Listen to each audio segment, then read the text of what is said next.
एक police officer ये कह रहा हो कि नेता बनना छोड़ दो, नेताओं का सहारा लेना छोड़ दो, किसके लिए भाषा थी वो? कि हम अधिकारी हैं, हम कानून के दायरे में काम करते हैं, हम साक्ष्यों के आधार पर काम करते हैं।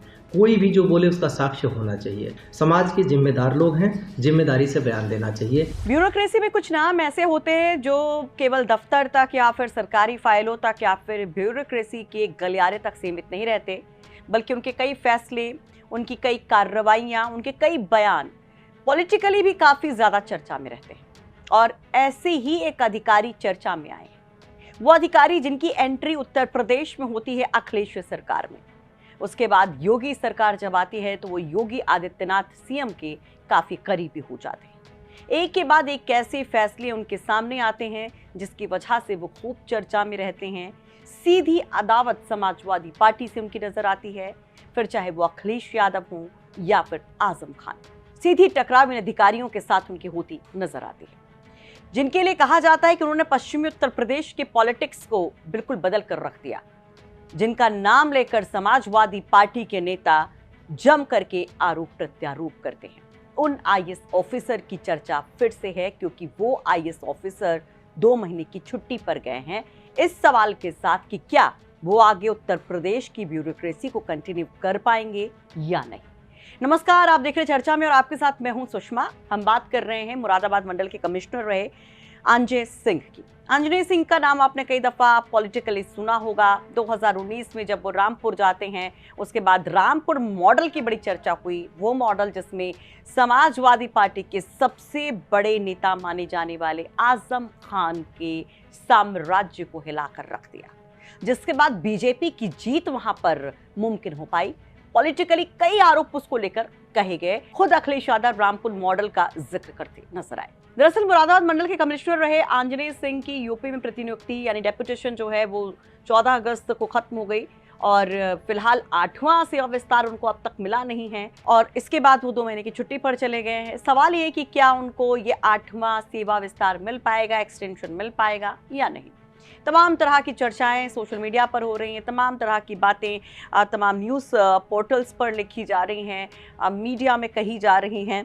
कोई कह रहा कि अंजय सिंह को एक्सटेंशन मिलेगा, कोई कह रहा कि भाई यहीं तक था उनका सफ़र ब्यूरोक्रेसी का यूपी का और अब उनको जाना पड़ेगा अपने मूल कैडर यानी कि नॉर्थ ईस्ट की तरफ। लेकिन अंजय सिंह के सफ़र में वो कौन कौन से पड़ाव आए जिनके साथ विवाद भी जुड़ा, टकराव भी सियासी देखने को मिला और कुछ बड़ी घटनाएं भी कौन सी रही जिसमें बहुत ज़्यादा चर्चा में अंजय सिंह रहे। काफ़ी ज़्यादा रोचक और अब चर्चा में रहने वाला उनका सफ़र ज़रा आप जान लीजिए। उसके बाद हम बात करेंगे इस एक्सटेंशन को लेकर कि क्या खबर मिल रही है लखनऊ से। दरअसल मुरादाबाद मंडल के कमिश्नर रहते संभल हिंसा जैसे बेहद संवेदनशील मामले में उनकी भूमिका और संभल हिंसा के बाद समाजवादी पार्टी के जो चीफ अखिलेश यादव की तरफ से आरोप लगाए गए थे, अंजय सिंह के साथ उनकी जो सोशल मीडिया पर वार पलटवार का सिलसिला था वो काफी ज्यादा चर्चा में रहा था। अखिलेश सरकार में यूपीएस अधिकारी का आजम खान से टकराव कैसे हुआ, क्यों देश भर में उनका नाम चर्चा में आया, पहली दफा मुरादाबाद कमिश्नर रहते संभल हिंसा ने उनकी छवि भूमिका को लेकर फिर से सवालों के घेरे में क्यों ला दिया, सारी कहानी अब आपको बताते हैं।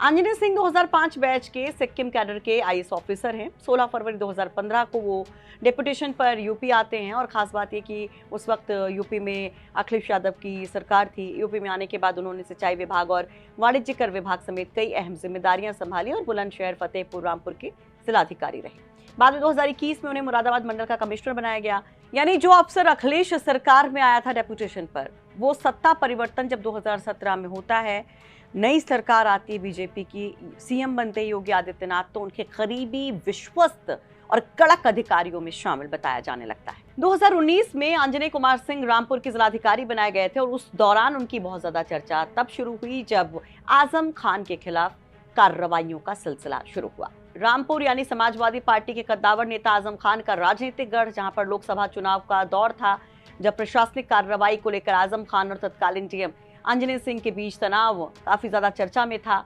आजम खान की ओर से अंजय सिंह पर आपत्तिजनक टिप्पणी किए जाने के बाद मामला और भी गर्मा गया था। अंजय सिंह ने आजम खान और उनके बेटे अब्दुल्ला के खिलाफ कई मामले भी दर्ज करवाए थे। इसमें चुनाव आचार संहिता के उल्लंघन से लेकर विवादित बयान देने से लेकर के जमीन का अवैध तरीके से कब्जाने और जौहर यूनिवर्सिटी तक के मामले शामिल किए जाते हैं और चोरी तक के आरोप आजम खान पर लगते हैं। कहा जाता है कि इन्हीं अधिकारी के उस ड्यूरेशन में ही एक दुर्दिन शुरू हुआ आजम खान का और उनको जेल तक जाना पड़ा और उनकी विधायकी तक चली गई। आजम खान और आंजनेय सिंह के बीच विवाद का एक बहुत इंटरेस्टिंग चैप्टर तब सामने आया, जो बहुत ज्यादा सोशल मीडिया से लेकर सियासी गलियारे तक चर्चा का विषय हमेशा से बनता रहा, जब तनखैया वाला बयान आजम खान का सामने आया था। दरअसल 2019 में चुनाव के दौरान प्रचार जब चल रहा था, तब आजम खान ने एक स्टेटमेंट दिया था प्रशासनिक अधिकारियों को लेकर कि उनकी परवाह मत करना, वो तनखैया वाले हैं, उनसे तो मैं अपना जूता साफ कराऊंगा। कहा गया कि दरअसल ये सीधा स्टेटमेंट आंजनेय सिंह के लिए था उस दौरान, क्योंकि वो डीएम थे रामपुर के, और मानो ये बिल्कुल धाए से लग गया आंजनेय सिंह को। और उसके बाद केस पर केस कई सारे आजम खान पर होते चले गए और उसके पीछे आरोप लगते गए कि यही अधिकारी हैं।